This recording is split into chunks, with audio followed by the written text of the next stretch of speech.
오늘 이 저녁에 또 예배 자리에 오시고 기도의 자리에 오신 여러분 주님의 이름으로 축복합니다. 공식적으로 오늘이 마지막 예배인 것 같아요. 성구영신 예배 빼고 오늘이 수요일 2022년도 마지막 예배까지 우리가 오게 되었습니다. 2022년도 금방 시작한 것 같은데 벌써 마지막입니다. 우리 인생에도 이렇게 마지막이 존재하리라 믿습니다. 우리가 그 마지막을 잘 준비하며 또 잘 마감할 수 있는 그런 성도들이 되어야 되지 않겠습니까? 한 해의 마지막도 중요하지만 우리 인생의 마지막이 있다라고 하는 것을 여러분들 늘 기억하십시오.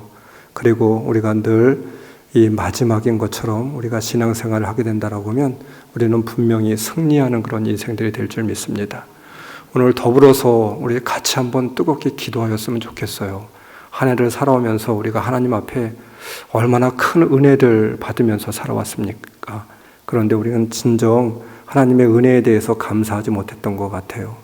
이제까지 오늘 내가 이 자리에 있었던 것, 또 하나님께서 보호하시고 지금까지 인도하신 그런 은혜라고 믿습니다. 그 깊은 은혜를 오늘 여러분들이 마음 가운데 정말 생생하게 체험되어질 수 있는 예배가 되었으면 좋겠어요. 그뿐만 아니라 여러분들이 하나님 앞에 감사함으로 나아갈 수 있는 여러분들이 되셨으면 좋겠습니다. 더불어서 한 해의 마무리를 또 예배와 기도의 자리에서 잘 마무리할 수 있는 여러분들이 다 될 수 있기를 주님의 이름으로 축원합니다. 오늘 성경의 본문은 이 싸움에 대한 이야기입니다. 바알세불이라고 하는 논쟁을 벌이고 있습니다. 예수님은 바리새인과 이 바알세불 논쟁을 벌이고 있는데 예수님의 귀한 사역에 대하여서 이 율법학자들 바리새인들은 비난을 하고 있어요. 그것은 무엇이냐면 바로 예수님이 귀신이 들렸다라고 하는 것이고, 혹 예수님이 귀신을 내어 쫓기는 하지만 그것은 하나님으로부터 온 역사가 아니다 말하고 있습니다. 귀신의 왕을 힘입어서 하는 일이다라고 말하고 있어요. 이 말씀의 그런 전제로서는 예수님의 귀한 사역 또 기적의 역사를 인정하고 있는 것이죠. 그렇지 않았다고 하면 이렇게 말을 하고 있는 것이 아니지 않습니까? 그런데 중요한 것은 바로 예수님의 그 귀한 사역이 있음을 보고 듣고 인정하면서도 그것이 바로 하나님의 일이 아니다, 이렇게 악한 생각을 하고 있고 예수님에 대해서 대적을 하고 있는 그런 모습 속에서 참 안타까움이 있습니다. 여러분, 우리가 인생을 살아가면서도 이와 같은 것 같아요. 하나님의 놀라운 역사가 있고 살아계심이 있음을 우리가 알고 있으면서도 또 우리는 늘 넘어지고 있고 또 예수님의 뜻대로 살지 못하는 우리의 모습이 있습니다. 오히려 사탄이 좋아하는 그런 일들을 감당하고 있을 때가 참 너무나도 많이 있다라고 하는 것이죠. 예수님은 바리새인과 바알세불 논쟁을 벌이게 되었습니다.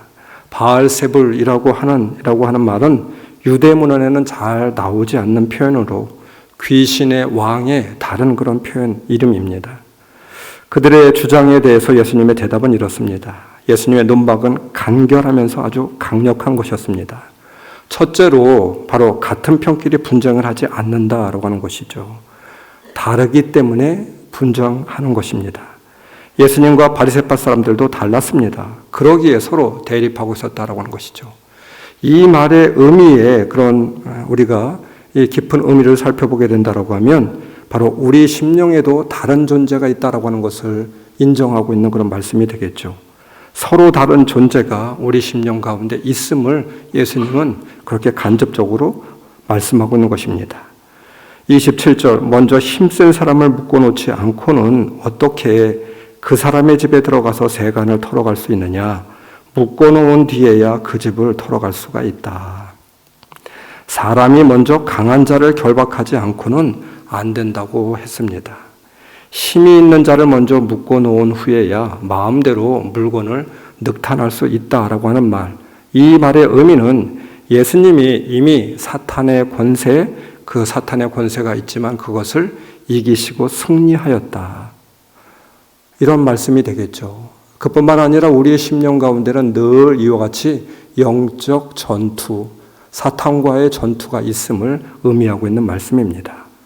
그래서 성경 말씀에는 우리의 싸움은 혈과 육의 싸움이 아니고 또 어떤 싸움이라고 말하고 있습니까?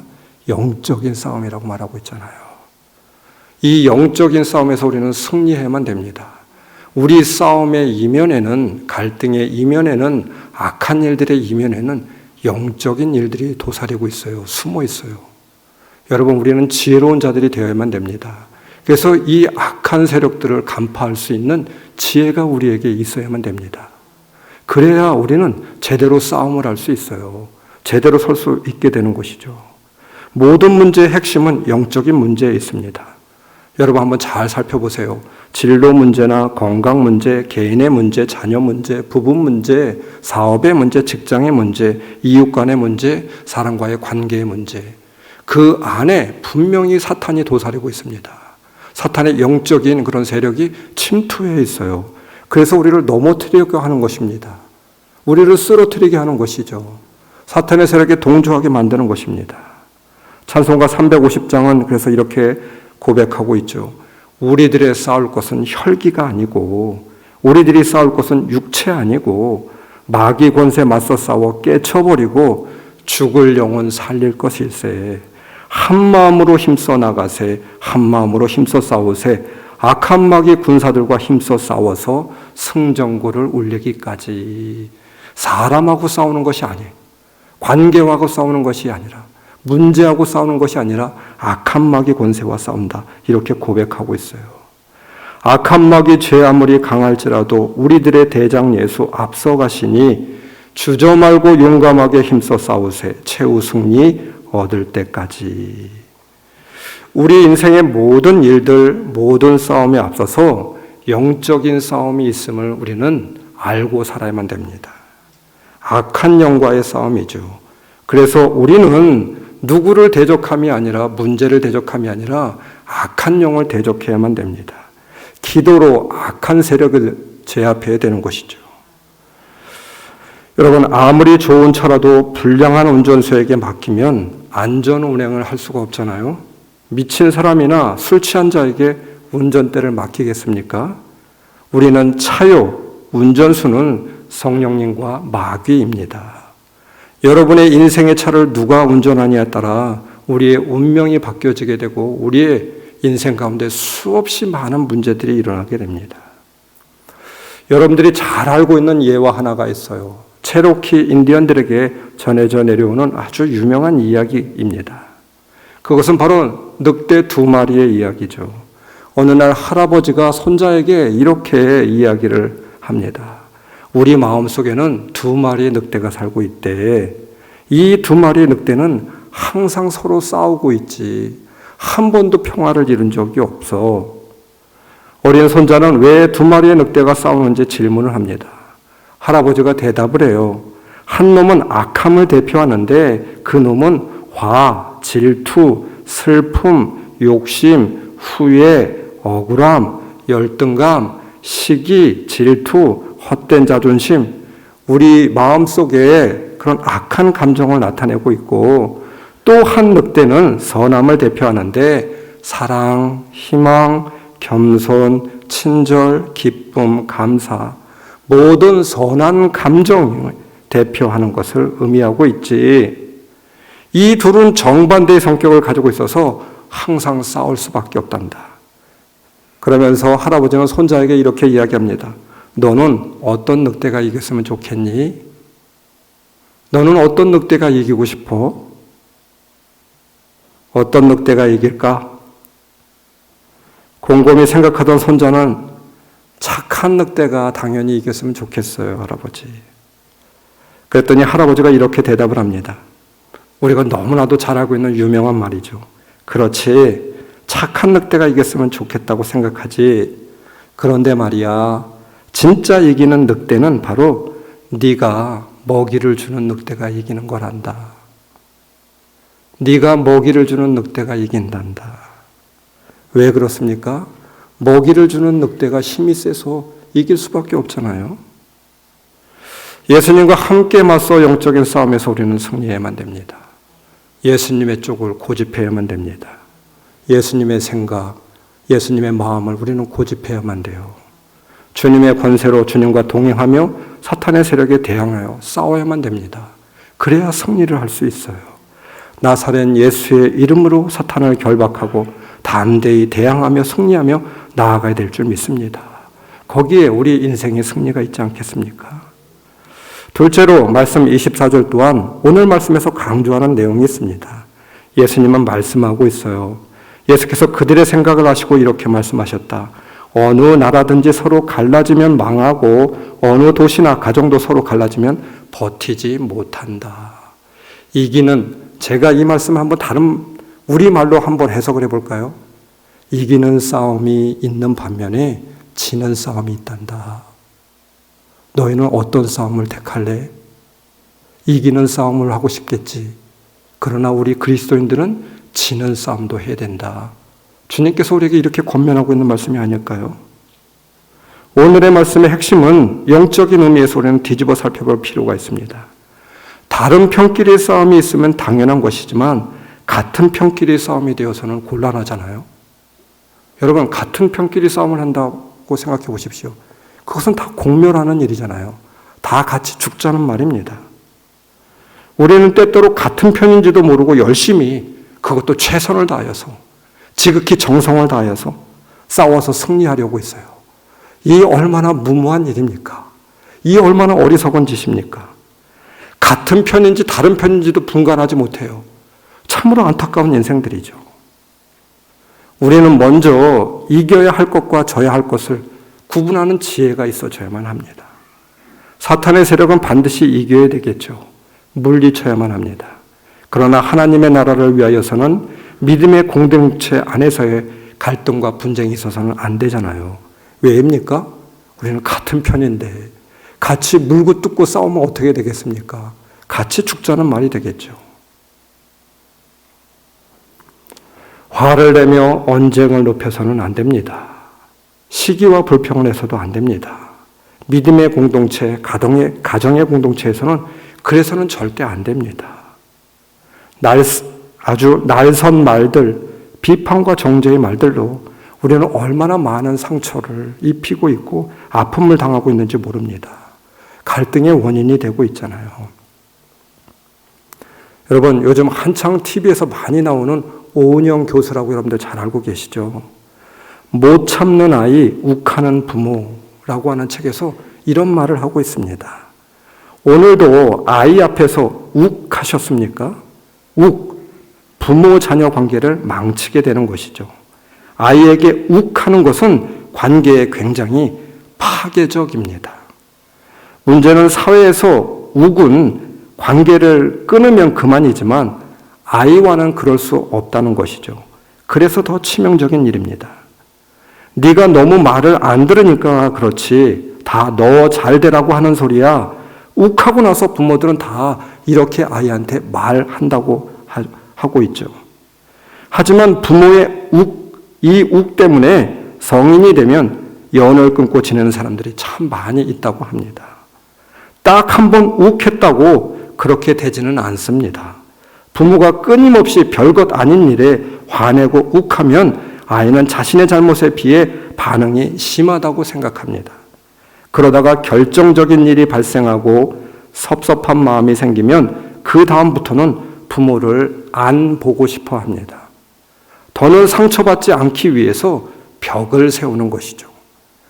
이들은 부모가 징글징글하다고 말합니다. 더 이상 욱하는 부모를 보고 싶지 않다고 합니다. 그런데 자신을 낳아준 부모와의 연을 어떻게 끊겠습니까?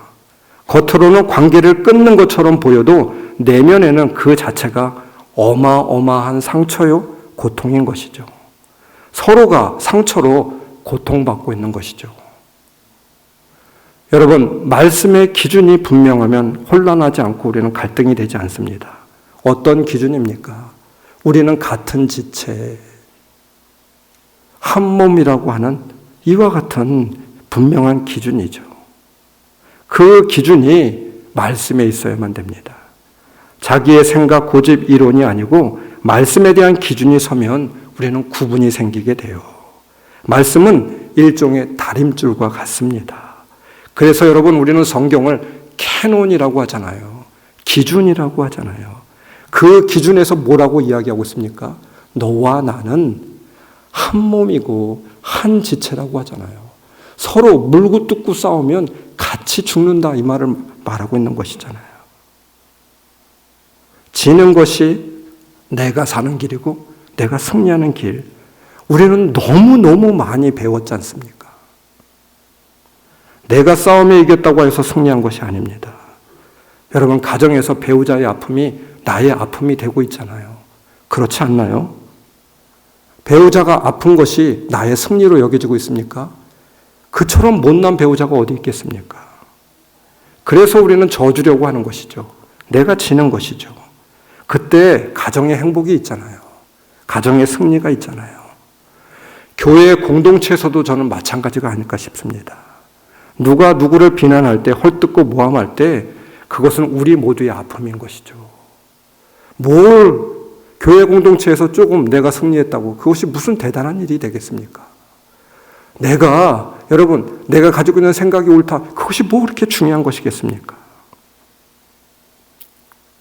저주는 성숙한 그리스도인들이 됩시다. 예수님은 더 중요한 말씀을 하고 있습니다.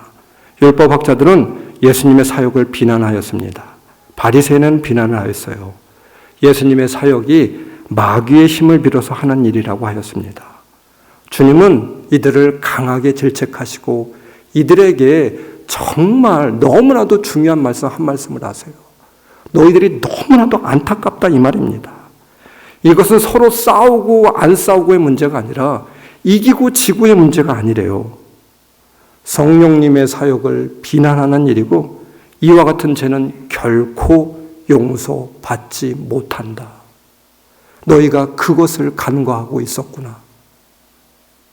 주님이 안타까이 이들에게 이렇게 말씀하고 있죠. 주님을 비난하는 것이 아닌 하나님을 욕되게 하는 것임을 이들은 몰랐습니다. 오늘 말씀은 우리가 정말 주의 깊게 새겨서 들어야 되는 그런 말씀이에요.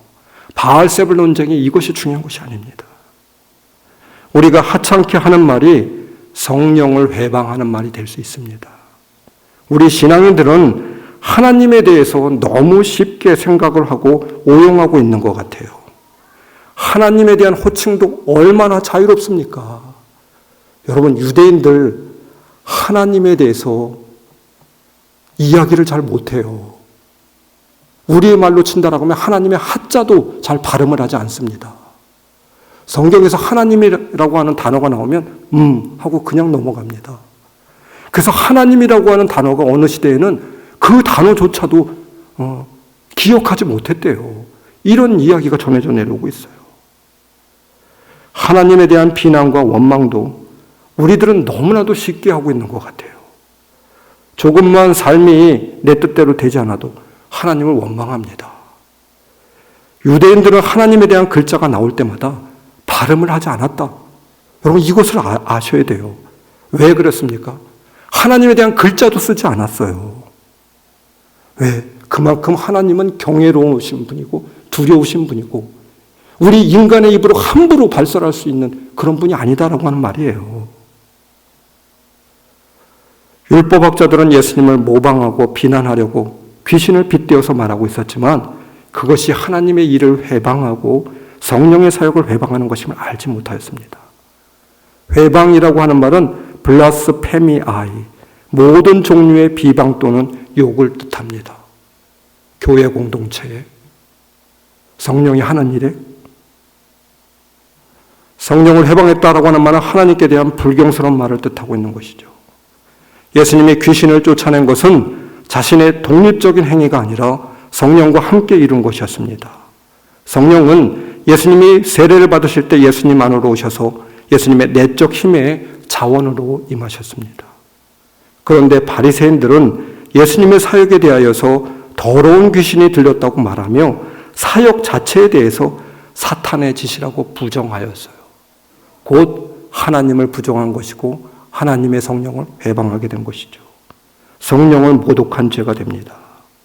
나아가서는 성령을 보내신 하나님을 모독하는 행위가 되었던 것이었습니다. 예수님을 참소했던 서기관은 참으로 안타까운 사람 중에 한 사람입니다. 예수님이 누구인지 모르고 사역을 잘 분간하지 못하여서 성령을 회방하는 죄를 짓고 말았습니다. 성령을 회방하는 죄는 용서받을 수 없는 죄라고 하는 것을 몰랐어요. 이것이 너무나도 두려운 일입니다. 우리가 다른 죄는 지어도 용서받을 수가 있습니다. 심지어 도둑질이나 강도 같은 죄를 지어도 용서받을 수가 있어요. 그런데 결코 죄를 지어서는 안 되는 죄가 있다고 성경은 말하고 있어요. 성령을 회방하는 죄. 우리는 성령을 회방하는 죄를 결단코 지어서는 안 됩니다. 우리는 성령을 회방하는 죄에 대해서 심각하게 생각하고 있지 못하는 듯 보여집니다. 쉽게 하나님을 회방하고 원망하고 교회 공동체가 망가지는 것에 대해서 쉽게 우리는 동참할 수도 있습니다. 참으로 두려운 일입니다. 하나님을 거룩하신 분이며 두려우신 분이며 사람의 생각과 관점으로 대할 수 있는 분이 아님을 알아야만 됩니다. 또한 하나님의 교회도 마찬가지입니다. 교회는 성령이 내주하는 곳입니다. 주님의 피값으로 이루어진 공동체입니다. 주님의 몸이 바로 교회라고 말씀하셨습니다. 우리는 사회에서 죄를 짓는 것에 대해서 굉장히 큰 경각심을 가지고 있잖아요.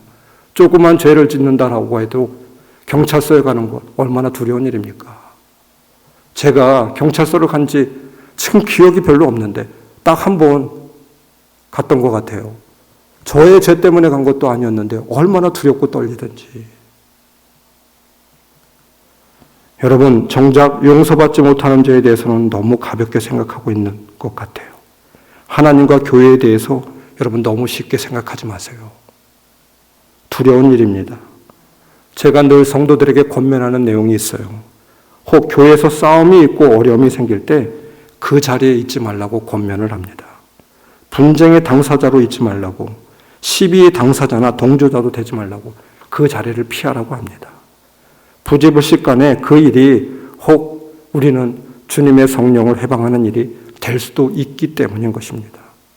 나는 옳은 일을 한다고 하는데 그 일로 분쟁이 생기고 교회가 어려워지고 주의 종과의 분쟁에 휘말리게 된다고 한다라고 하면 그것은 주님을 기쁘게 하지 못하잖아요. 주님의 몸된 교회를 아프게 합니다. 그 일로 많은 영혼들이 다치게 되죠. 영혼이 죽게 됩니다. 이것은 성령을 금신케 하는 그런 일이 됩니다. 교회가 어려워지는 것은, 분쟁이 있는 것은 주님이 원하는 일이 아니기 때문인 것이죠. 성령을 돕는 일이 아니라 성령을 거스르는 일이 되는 것입니다. 그래서 그 자리를 무조건 피해야만 됩니다. 그 자리에 절대 있어서는 안 됩니다. 동조해서도 안 됩니다. 그것이 우리가 사는 길입니다. 구약에서 보면 하나님께 불경하고 하나님에 대해서 죄를 짓는 사람은 땅이 삼키게 하겠다라고 말씀하셨어요. 자손 만대에 대해서 하나님이 벌하시겠다라고 말씀하시고 있습니다.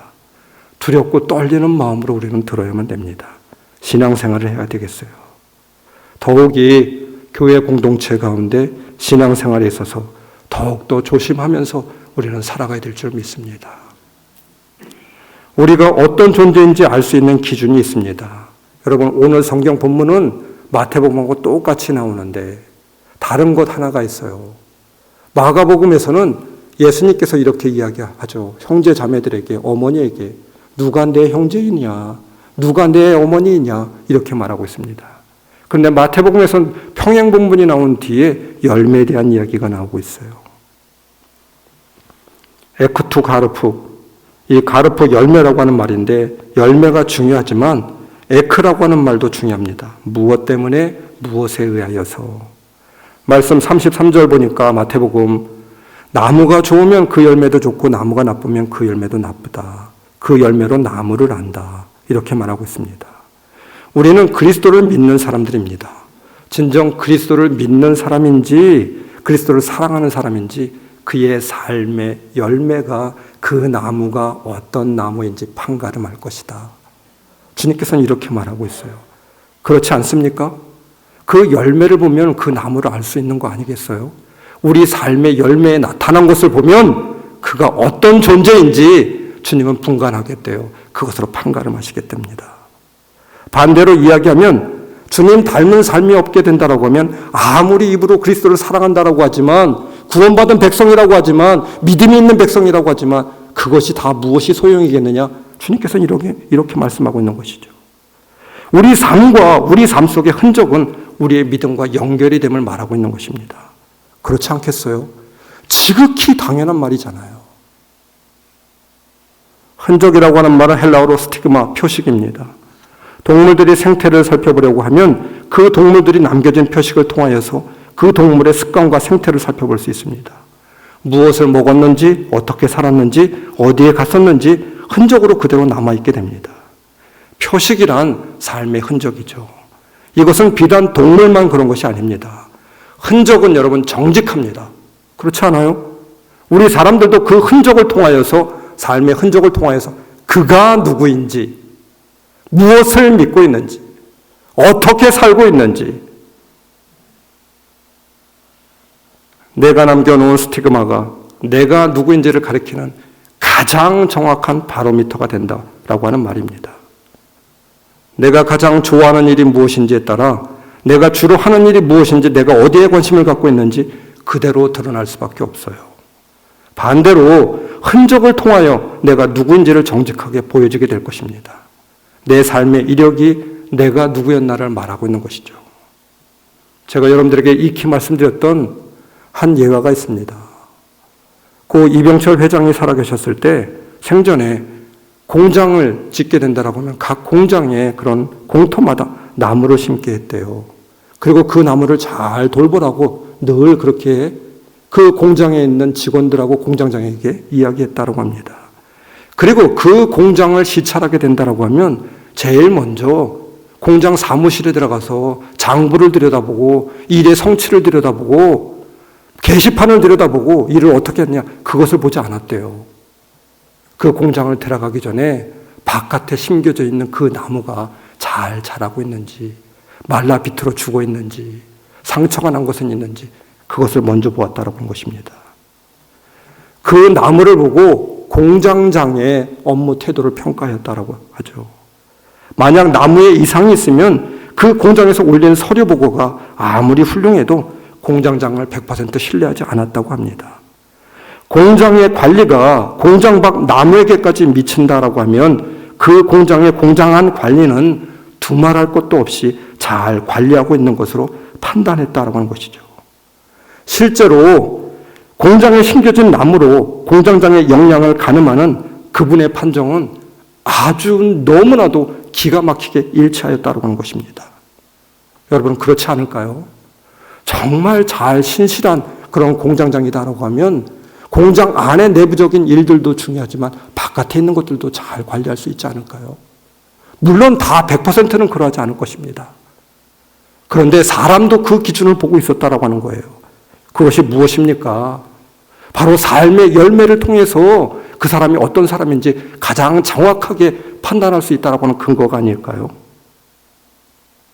우리는 어떠한 흔적을 남기고 있습니까? 우리 삶의 흔적은 어떠합니까? 사람들이 평가하는 기준뿐만 아니라 하나님이 평가하는 기준은 어떠합니까? 잠언 묵상에 이런 글을 메모해 둔 적이 있습니다. 우리는 하나님을 받느냐는 질문을 종종 받곤 합니다. 보고 있다라고 우리는 대답합니다. 그 하나님, 예수님을 성경에서 날마다 봅니다. 그분의 삶과 가르치심의 열매들을 2000년 역사와 지구 모든 곳에서 명확히 봅니다. 하나님 품속에 계셨던 독생하신 하나님께서 예수님으로 이 땅에 오심을 믿고 순종하는 사람들의 삶이 좋고 향기롭고 강해지며 주위 사람들의 삶을 유익하게 하는 열매를 우리는 지금도 보고 있습니다. 그래서 우리는 오늘도 하나님의 모습의 형상을 우리를 통해서 보고 있습니다. 하나님을 보고 있다고 하는 것이죠. 우리 삶의 열매를 통해서. 열매 점검을 통하여 우리가 누구인지 우리의 본질을 알 수 있다고 하는 말입니다. 마태복음 12장 33절, 나무가 좋으면 그 열매도 좋고 나무가 나쁘면 그 열매도 나쁘다. 그 열매로 그 나무를 안다. 사랑하는 성도 여러분, 우리의 삶의 열매는 어떠합니까? 이 열매를 바르고 아름답게 잘 가꿔야 되지 않을까요? 그래서 주님 앞에 아름다운 열매로 보여드려야 되지 않을까요? 오늘 이 시간 우리 같이 기도합시다. 2022년도 우리 삶의 열매는 어떠했는지 한번 우리가 진지하게 돌아보고 주 앞에 간절하게 기도합시다. 그리고 하나님, 감사함으로 나아갑니다. 우리의 삶이 다시 한번 새로워지게 하여 주시고 주님 기뻐하는 삶이 되게 하여 주세요. 혹 그러하지 못했다라고 하면 진실로 회개하며 긍휼을 구하며 나아갑시다. 주님께서 우리를 긍휼히 여겨주실 줄 믿습니다. 기도하겠습니다. 주여, 오늘 이 시간 우리가 마지막 예배를 드리며 다시 하나님의 말씀으로 우리의 기준을 삼습니다. 하나님, 우리의 삶이 너무나도 주님 보시기에 부끄러운 삶뿐이었습니다. 주여, 우리를 용서하여 주시옵소서. 주님의 말씀의 기준으로 다시 새로워질 수 있는 우리 모두가 될 수 있도록 인도하여 주옵소서. 오늘도 우리는 끊임없이 영적 전투를 벌이고 있습니다. 우리의 힘과 능으로 할 수가 없습니다. 주님께서 함께하여 주시고 이 모든 승리에서 우리가 주님만 붙들고 승리할 수 있는 자들 될 수 있도록 인도하여 주옵소서. 예수님의 이름으로 감사하며 기도드리옵나이다. 아멘.